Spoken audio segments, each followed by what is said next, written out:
اے چادر میں لپٹنے والے، اٹھو، اب خبردار کرنے لگو اور اپنے پروردگار کی بڑائی بیان کرو، اور اپنے کپڑے پاک رکھو اور شرک کی گندگی سے تو الگ ہی رہو، اور اس نیت سے احسان نہ کرو کہ اس سے زیادہ کے خواہاں ہو، اور اپنے پروردگار کی خاطر صبر کرتے رہو۔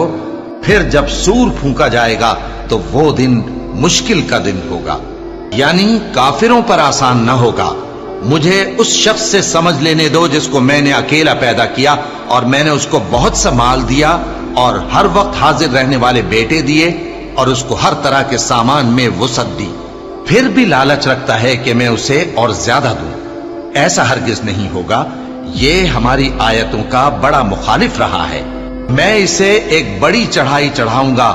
اس نے غور و فکر کیا اور ایک بات ٹھہرا لی، یہ مارا جائے۔ اس نے کیسی تجویز کی، پھر یہ مارا جائے